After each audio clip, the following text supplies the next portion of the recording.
प्यारे भक्तों, आज रविवार का दिन काशी के कोतवाल बाबा काल भैरव का दिन माना गया है। प्यारे भक्तों, भगवान काल भैरव को भगवान शिव का सबसे शक्तिशाली और सबसे डरावना रूप माना गया है। इनके गले में खोपड़ियों की माला है और 3 आँखें हैं। ऐसा माना जाता है कि जो व्यक्ति बहुत डरा हुआ है या जिसके ऊपर काला जादू का प्रभाव है या टोना टोटका का प्रभाव है, बुरी नज़र लगी हुई है या शत्रु से परेशान है, तो उसे भगवान काल भैरव की पूजा से तुरंत लाभ प्राप्त होता है। आज हम आपको भगवान काल भैरव अष्टकम सुनाने वाले हैं, जिसे सभी मंत्रों का महामंत्र माना जाता है। ऐसी मान्यता है कि अगर कोई भक्त सच्चे मन से इस काल भैरव अष्टकम को सिर्फ 11 बार जाप या श्रवण कर लेता है, उसके जीवन से सभी कष्ट हमेशा हमेशा के लिए छू मंतर हो जाते हैं। शत्रु चारों खाने चित्त हो जाता है। प्यारे भक्तों, इस काल भैरव अष्टकम के 1 बार जाप या श्रवण से 1008 मंत्र जाप का फल प्राप्त होता है। जो भक्त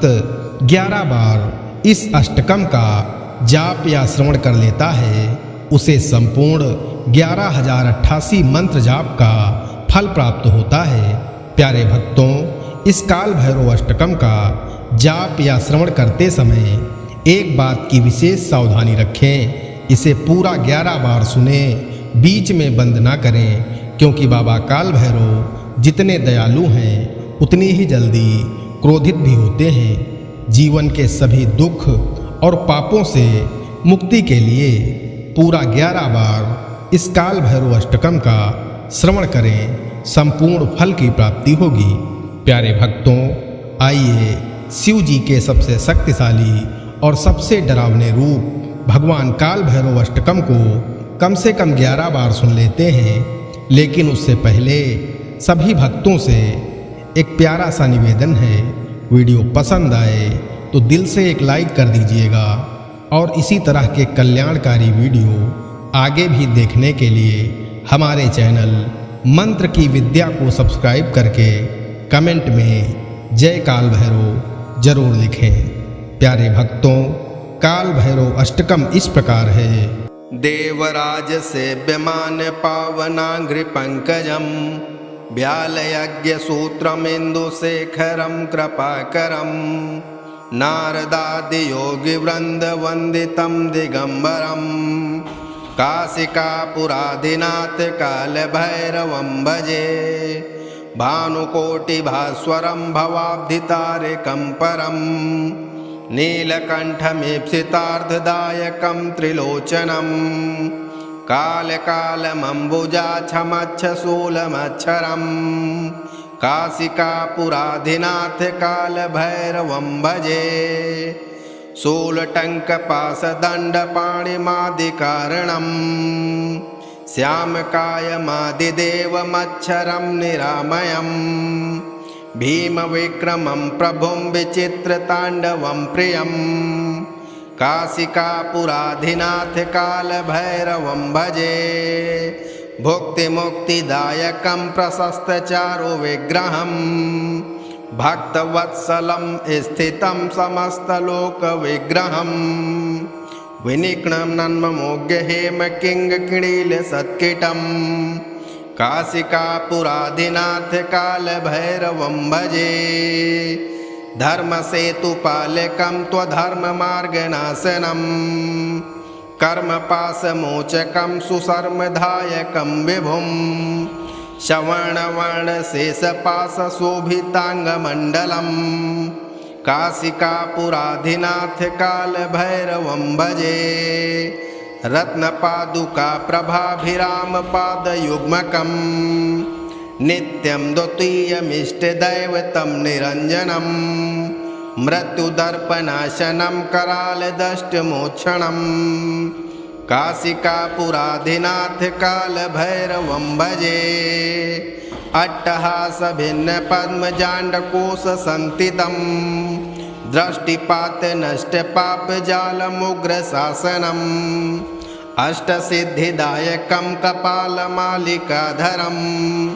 काशिकापुराधिनाथ कालभैरवं भजे भूतसंघनायकं विशालकीर्तिदायकं काशीवासलोकपुण्यपापशोधकं विभुं नीतिमार्गकोविदं पुरातनं जगत्पतिं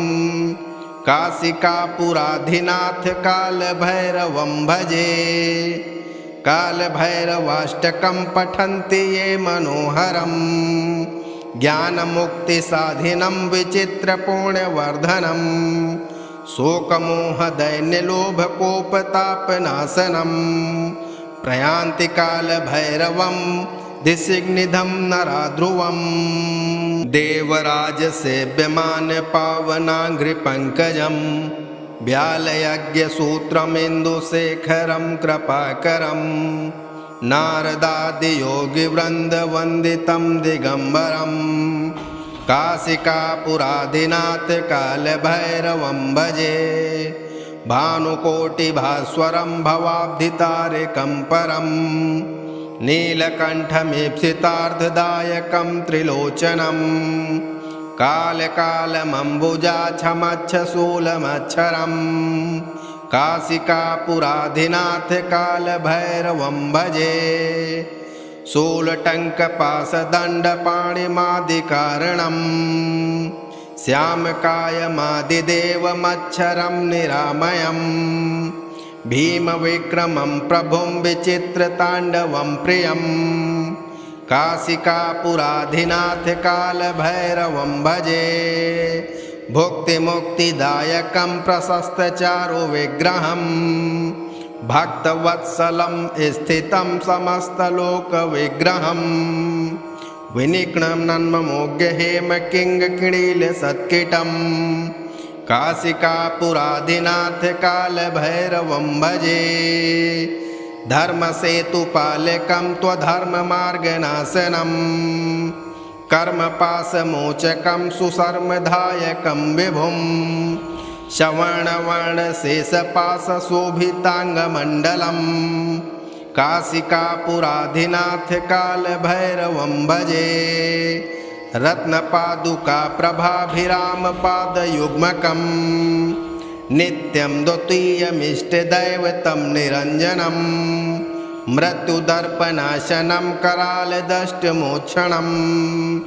काशिकापुराधिनाथ कालभैरवं भजे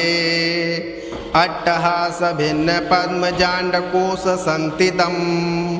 दृष्टिपातनष्टपापजालमुग्रशासनम् अष्टसिद्धिदायकं कपालमालिकाधरं काशिकापुराधिनाथ कालभैरवं भजे भूतसंघनायकं विशालकीर्तिदायकं काशीवासलोकपुण्यपापशोधकं विभुं नीतिमार्गकोविदं पुरातनं जगत्पतिं काशिकापुराधिनाथ कालभैरवं भजे कालभैरवाष्टकं पठन्ति ये मनोहरं ज्ञानमुक्तिसाधिनं विचित्रपुण्यवर्धनं शोकमोहदैन्यलोभकोपतापनाशनं प्रयान्ति कालभैरवं दिशिग्निधं नराध्रुवं देवराजसेव्यमान पावनाङ्घ्रिपङ्कजं व्यालयज्ञसूत्रमिन्दुशेखरं कृपाकरं नारदादियोगिवृन्दवन्दितं दिगम्बरं काशिकापुराधिनाथ कालभैरवं भजे भानुकोटिभास्वरं भवाब्धितारकं परं नीलकण्ठमीप्सितार्धदायकं त्रिलोचनं कालकालमम्बुजाक्षमच्छशूलमच्छरं काशिकापुराधिनाथ कालभैरवं भजे शूलटङ्कपाशदण्डपाणिमादिकारणं श्यामकायमादिदेवमच्छरं निरामयं भीमविक्रमं प्रभुं विचित्रताण्डवं प्रियं काशिकापुराधिनाथ कालभैरवं भजे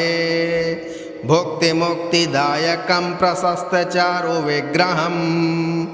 भक्तवत्सलं स्थितं समस्तलोकविग्रहं विनिघ्नं नन्ममोघ्य हेमकिङ्किणीलसत्किटं काशिकापुराधिनाथ कालभैरवं भजे धर्मसेतुपालकं त्वधर्ममार्गनाशनं कर्मपाशमोचकं सुशर्मदायकं विभुं श्रवणवर्णशेषपाशशोभिताङ्गमण्डलं काशिकापुराधिनाथ कालभैरवं भजे रत्नपादुकाप्रभाभिरामपादयुग्मकं नित्यं द्वितीयमिष्टदैवतं निरञ्जनं मृत्युदर्पनाशनं करालदष्टमोक्षणं काशिकापुराधिनाथ कालभैरवं भजे अट्टहासभिन्नपद्मजाण्डकोशसन्तितं दृष्टिपातनष्टपापजालमुग्रशासनम् अष्टसिद्धिदायकं कपालमालिकाधरं काशिकापुराधिनाथ कालभैरवं भजे भूतसङ्घनायकं विशालकीर्तिदायकं काशीवासलोकपुण्यपापशोधकं विभुं नीतिमार्गकोविदं पुरातनं जगत्पतिं काशिकापुराधिनाथ कालभैरवं भजे कालभैरवाष्टकं पठन्ति ये मनोहरं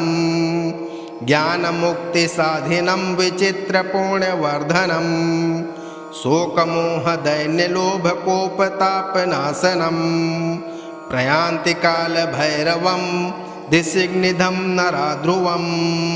देवराजसेव्यमानपावनाङ्घ्रिपङ्कजं व्यालयज्ञसूत्रमिन्दुशेखरं कृपाकरं नारदादियोगिवृन्दवन्दितं दिगम्बरं काशिकापुराधिनाथ कालभैरवं भजे भानुकोटिभास्वरं भवाब्धितारकं परं नीलकण्ठमीप्सितार्धदायकं त्रिलोचनं कालकालमम्बुजाक्षमच्छशूलमच्छरं काशिकापुराधिनाथ कालभैरवं भजे शूलटङ्कपाशदण्डपाणिमादिकारणं श्यामकायमादिदेवमच्छरं निरामयं भीमविक्रमं प्रभुं विचित्रताण्डवं प्रियं काशिकापुराधिनाथ कालभैरवं भजे भुक्तिमुक्तिदायकं प्रशस्तचारु विग्रहं भक्तवत्सलं स्थितं समस्तलोकविग्रहं विनिघ्नं नन्ममोघ्य हेमकिङ्किणीलसत्किटं काशिकापुराधिनाथ कालभैरवं भजे धर्मसेतुपालकं त्वधर्ममार्गनाशनं कर्मपाशमोचकं सुशर्मदायकं विभुं श्रवणवर्णशेषपाशशोभिताङ्गमण्डलं काशिकापुराधिनाथ कालभैरवं भजे रत्नपादुकाप्रभाभिरामपादयुग्मकं नित्यं द्वितीयमिष्टदैवतं निरञ्जनं मृत्युदर्पनाशनं करालदष्टमोक्षणं काशिकापुराधिनाथ कालभैरवं भजे अट्टहासभिन्नपद्मजाण्डकोशसन्तितं दृष्टिपातनष्टपापजालमुग्रशासनम् अष्टसिद्धिदायकं कपालमालिकाधरं काशिकापुराधिनाथ कालभैरवं भजे भूतसङ्घनायकं विशालकीर्तिदायकं काशीवासलोकपुण्यपापशोधकं विभुं नीतिमार्गकोविदं पुरातनं जगत्पतिं काशिकापुराधिनाथ कालभैरवं भजे कालभैरवाष्टकं पठन्ति ये मनोहरं ज्ञानमुक्तिसाधिनं विचित्रपुण्यवर्धनं शोकमोहदैन्यलोभकोपतापनाशनम् प्रयान्ति कालभैरवं दिशिग्निधं नराध्रुवम् देवराजसेव्यमान पावनाङ्घ्रिपङ्कजं व्यालयज्ञसूत्रमिन्दुशेखरं कृपाकरम् नारदादियोगिवृन्दवन्दितं दिगम्बरम् काशिकापुराधिनाथ कालभैरवं भजे भानुकोटिभास्वरं भवाब्धितारकं परं नीलकण्ठमीप्सितार्धदायकं त्रिलोचनं कालकालमम्बुजाक्षमच्छशूलमच्छरम् काशिकापुराधिनाथ कालभैरवं भजे शूलटङ्कपाशदण्डपाणिमादिकारणं श्यामकायमादिदेवमच्छरं निरामयं भीमविक्रमं प्रभुं विचित्रताण्डवं प्रियं काशिकापुराधिनाथ कालभैरवं भजे भुक्तिमुक्तिदायकं प्रशस्तचारुविग्रहं भक्तवत्सलं स्थितं समस्तलोकविग्रहं विनिघ्नं नन्ममोग्यहेमकिङ्किणीलसत्किटं काशिकापुराधिनाथ कालभैरवं भजे धर्मसेतुपालकं त्वधर्ममार्गनाशनं कर्मपाशमोचकं सुशर्मदायकं विभुं श्रवणवर्णशेषपाशशोभिताङ्गमण्डलं काशिकापुराधिनाथ कालभैरवं भजे रत्नपादुकाप्रभाभिरामपादयुग्मकं नित्यं द्वितीयमिष्टदैवतं निरञ्जनं मृत्युदर्पनाशनं करालदष्टमोक्षणं काशिकापुराधिनाथ कालभैरवं भजे अट्टहासभिन्नपद्मजाण्डकोशसन्तितं दृष्टिपातनष्टपापजालमुग्रशासनम् अष्टसिद्धिदायकं कपालमालिकाधरं काशिकापुराधिनाथ कालभैरवं भजे भूतसङ्घनायकं विशालकीर्तिदायकं काशीवासलोकपुण्यपापशोधकं विभुं नीतिमार्गकोविदं पुरातनं जगत्पतिं काशिकापुराधिनाथ कालभैरवं भजे कालभैरवाष्टकं पठन्ति ये मनोहरं ज्ञानमुक्तिसाधिनं विचित्रपुण्यवर्धनं शोकमोहदैन्यलोभकोपतापनाशनं प्रयान्ति कालभैरवं दिशिग्निधं नराध्रुवम् देवराजसेव्यमान पावनाङ्घ्रिपङ्कजं व्यालयज्ञसूत्रमिन्दुशेखरं कृपाकरं नारदादियोगिवृन्दवन्दितं दिगम्बरं काशिकापुराधिनाथ कालभैरवं भजे भानुकोटिभास्वरं भवाब्धितारकं परं नीलकण्ठमीप्सितार्धदायकं त्रिलोचनं कालकालमम्बुजाक्षमच्छशूलमच्छरं काशिकापुराधिनाथ कालभैरवं भजे शूलटङ्कपाशदण्डपाणिमादिकारणं श्यामकायमादिदेवमच्छरं निरामयं भीमविक्रमं प्रभुं विचित्रताण्डवं प्रियं काशिकापुराधिनाथ कालभैरवं भजे भुक्तिमुक्तिदायकं प्रशस्तचारुविग्रहं भक्तवत्सलं स्थितं समस्तलोकविग्रहं विनिघ्नं नन्ममोग्यहेमकिङ्किणीलसत्किटं काशिकापुराधिनाथ कालभैरवं भजे धर्मसेतुपालकं त्वधर्ममार्गनाशनं कर्मपाशमोचकं सुशर्मदायकं विभुं श्रवणवर्णशेषपाशशोभिताङ्गमण्डलं काशिकापुराधिनाथ कालभैरवं भजे रत्नपादुका प्रभाभिरामपादयुग्मकं नित्यं द्वितीयमिष्टदैवतं निरञ्जनं मृत्युदर्पनाशनं करालदष्टमोक्षणं काशिकापुराधिनाथ कालभैरवं भजे अट्टहासभिन्नपद्मजाण्डकोशसन्तितं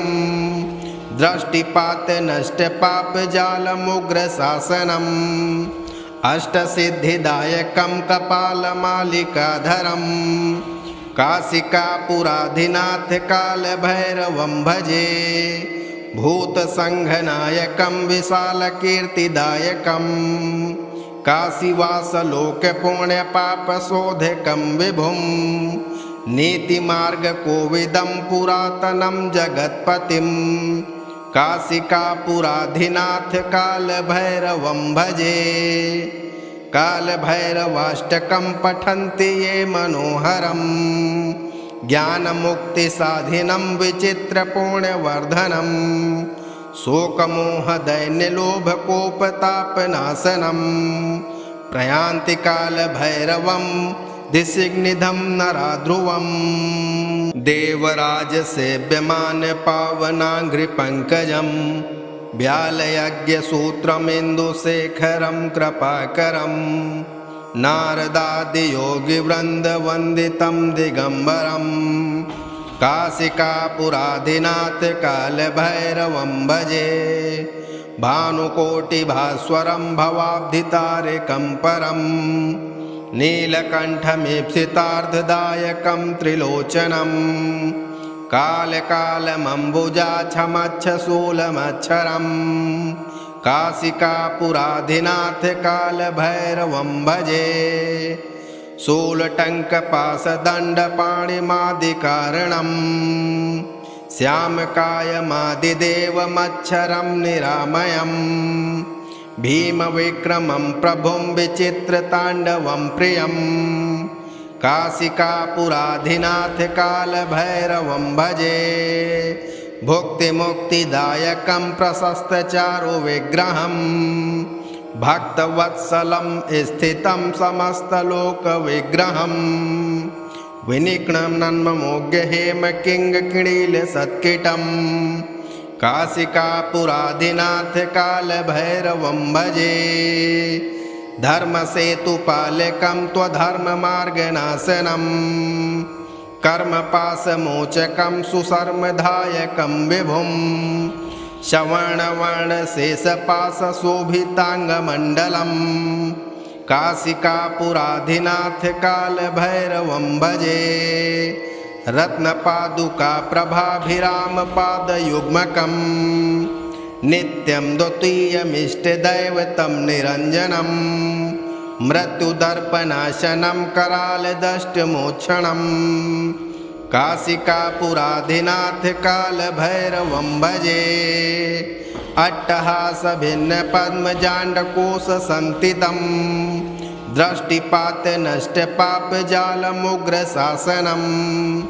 अष्टसिद्धिदायकं कपालमालिकाधरं काशिकापुराधिनाथ कालभैरवं भजे भूतसङ्घनायकं विशालकीर्तिदायकं काशीवासलोकपुण्यपापशोधकं विभुं नीतिमार्गकोविदं पुरातनं जगत्पतिं काशिकापुराधिनाथ कालभैरवं भजे कालभैरवाष्टकं पठन्ति ये मनोहरं ज्ञानमुक्तिसाधिनं विचित्रपुण्यवर्धनं शोकमोहदैन्यलोभकोपतापनाशनं प्रयान्ति कालभैरवं दिशिग्निधं नराध्रुवम् देवराजसेव्यमानपावनाङ्घ्रिपङ्कजं व्यालयज्ञसूत्रमिन्दुशेखरं कृपाकरं नारदादियोगिवृन्दवन्दितं दिगम्बरं काशिकापुराधिनाथ कालभैरवं भजे भानुकोटिभास्वरं भवाब्धितारकं परं नीलकण्ठमीप्सितार्धदायकं त्रिलोचनं कालकालमम्बुजाक्षमच्छशूलमच्छरं काशिकापुराधिनाथ कालभैरवं भजे शूलटङ्कपाशदण्डपाणिमादिकारणं श्यामकायमादिदेवमच्छरं निरामयं भीमविक्रमं प्रभुं विचित्रताण्डवं प्रियं काशिकापुराधिनाथ कालभैरवं भजे भुक्तिमुक्तिदायकं प्रशस्तचारुविग्रहं भक्तवत्सलं स्थितं समस्तलोकविग्रहं विनिघ्नं नन्ममोग्यहेमकिङ्किणीलसत्किटं काशिकापुराधिनाथ कालभैरवं भजे धर्मसेतुपालकं त्वधर्ममार्गनाशनं कर्मपाशमोचकं सुशर्मदायकं विभुं श्रवणवर्णशेषपाशशोभिताङ्गमण्डलं काशिकापुराधिनाथ कालभैरवं भजे रत्नपादुकाप्रभाभिरामपादयुग्मकं नित्यं द्वितीयमिष्टदैवतं निरञ्जनं मृत्युदर्पनाशनं करालदष्टमोक्षणं काशिकापुराधिनाथ कालभैरवं भजे अट्टहासभिन्नपद्मजाण्डकोशसन्तितं दृष्टिपातनष्टपापजालमुग्रशासनम्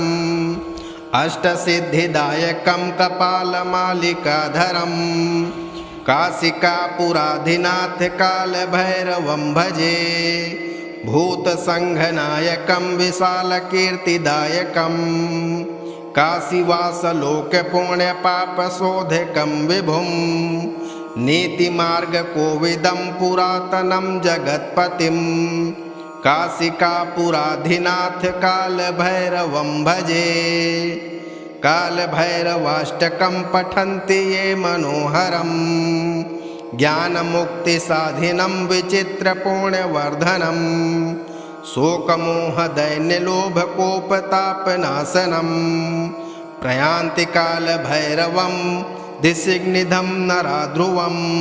देवराजसेव्यमानपावनाङ्घ्रिपङ्कजं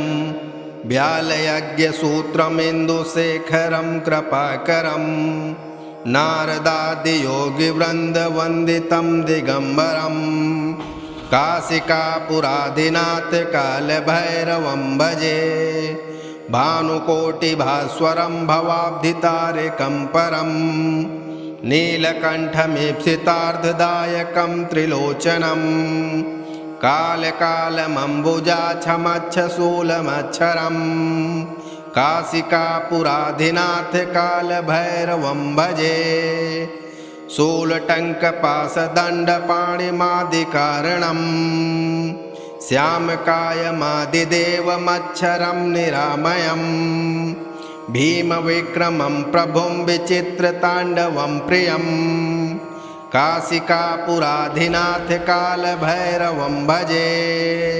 भुक्तिमुक्तिदायकं प्रशस्तचारुविग्रहं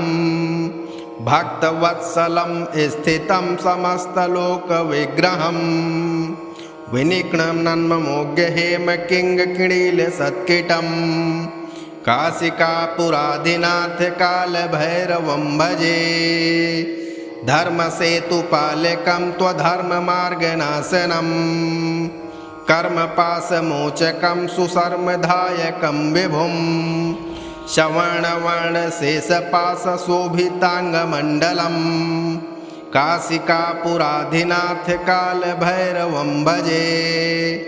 रत्नपादुकाप्रभाभिरामपादयुग्मकं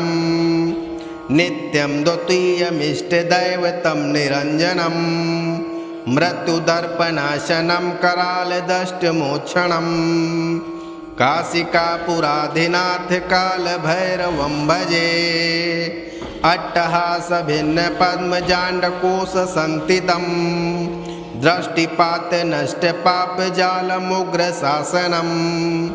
अष्टसिद्धिदायकं कपालमालिकाधरं काशिकापुराधिनाथ कालभैरवं भजे भूतसङ्घनायकं विशालकीर्तिदायकं काशीवासलोकपुण्यपापशोधकं विभुं नीतिमार्गकोविदं पुरातनं जगत्पतिं काशिकापुराधिनाथ कालभैरवं भजे कालभैरवाष्टकं पठन्ति ये मनोहरं ज्ञानमुक्तिसाधिनं विचित्रपुण्यवर्धनं शोकमोहदैन्यलोभकोपतापनाशनं प्रयान्ति कालभैरवं दिशिग्निधं नराध्रुवं देवराजसेव्यमानपावनाङ्घ्रिपङ्कजं व्यालयज्ञसूत्रमिन्दुशेखरं कृपाकरं नारदादियोगिवृन्दवन्दितं दिगम्बरं काशिकापुराधिनाथ कालभैरवं भजे भानुकोटिभास्वरं भवाब्धितारकं परं नीलकण्ठमीप्सितार्धदायकं त्रिलोचनं कालकालमम्बुजाक्षमच्छशूलमच्छरं काशिकापुराधिनाथ कालभैरवं भजे शूलटङ्कपाशदण्डपाणिमादिकारणं श्यामकायमादिदेवमच्छरं निरामयं भीमविक्रमं प्रभुं विचित्रताण्डवं प्रियं काशिकापुराधिनाथ कालभैरवं भजे भुक्तिमुक्तिदायकं प्रशस्तचारुविग्रहं भक्तवत्सलं स्थितं समस्तलोकविग्रहं विनिघ्नं नन्ममोघ्यहेमकिङ्किणीलसत्किटं काशिकापुराधिनाथ कालभैरवं भजे धर्मसेतुपालकं त्वधर्ममार्गनाशनं कर्मपाशमोचकं सुशर्मदायकं विभुं श्रवणवर्णशेषपाशशोभिताङ्गमण्डलं काशिकापुराधिनाथ कालभैरवं भजे रत्नपादुकाप्रभाभिरामपादयुग्मकं नित्यं द्वितीयमिष्टदैवतं निरञ्जनं मृत्युदर्पनाशनं करालदष्टमोक्षणं काशिकापुराधिनाथ कालभैरवं भजे अट्टहासभिन्नपद्मजाण्डकोशसन्तितं दृष्टिपातनष्टपापजालमुग्रशासनम् अष्टसिद्धिदायकं कपालमालिकाधरं काशिकापुराधिनाथ कालभैरवं भजे भूतसङ्घनायकं विशालकीर्तिदायकं काशीवासलोकपुण्यपापशोधकं विभुं नीतिमार्गकोविदं पुरातनं जगत्पतिं काशिकापुराधिनाथ कालभैरवं भजे कालभैरवाष्टकं पठन्ति ये मनोहरं ज्ञानमुक्तिसाधिनं विचित्रपुण्यवर्धनं शोकमोहदैन्यलोभकोपतापनाशनं प्रयान्ति कालभैरवं दिशिग्निधं नराध्रुवं देवराजसेव्यमानपावनाङ्घ्रिपङ्कजं व्यालयज्ञसूत्रमिन्दुशेखरं कृपाकरं नारदादियोगिवृन्दवन्दितं दिगम्बरं काशिकापुराधिनाथ कालभैरवं भजे भानुकोटिभास्वरं भवाब्धितारकं परं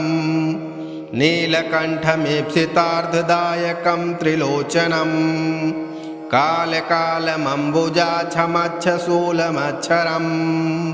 काशिकापुराधिनाथ कालभैरवं भजे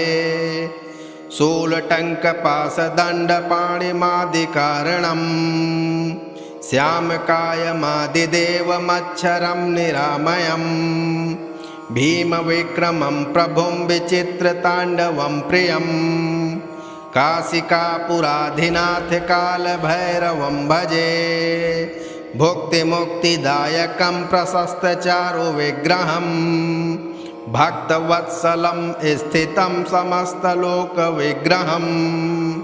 विनिघ्नन्ममोघ्य हेमकिङ्किणीलसत्किटं काशिकापुराधिनाथ कालभैरवं भजे धर्मसेतुपालकं त्वधर्ममार्गनाशनं कर्मपाशमोचकं सुशर्मदायकं विभुं श्रवणवर्णशेषपाशशोभिताङ्गमण्डलं काशिकापुराधिनाथ कालभैरवं भजे रत्नपादुकाप्रभाभिरामपादयुग्मकं नित्यं द्वितीयमिष्टदैवतं निरञ्जनं मृत्युदर्पनाशनं करालदष्टमोक्षणं काशिकापुराधिनाथ कालभैरवं भजे अट्टहासभिन्नपद्मजाण्डकोशसन्तितं दृष्टिपातनष्टपापजालमुग्रशासनम् अष्टसिद्धिदायकं कपालमालिकाधरं काशिकापुराधिनाथ कालभैरवं भजे भूतसङ्घनायकं विशालकीर्तिदायकं काशीवासलोकपुण्यपापशोधकं विभुं नीतिमार्गकोविदं पुरातनं जगत्पतिं काशिकापुराधिनाथ कालभैरवं भजे कालभैरवाष्टकं पठन्ति ये मनोहरं ज्ञानमुक्तिसाधिनं विचित्रपुण्यवर्धनं शोकमोहदैन्यलोभकोपतापनाशनं प्रयान्ति कालभैरवं दिशिग्निधं नराध्रुवम्।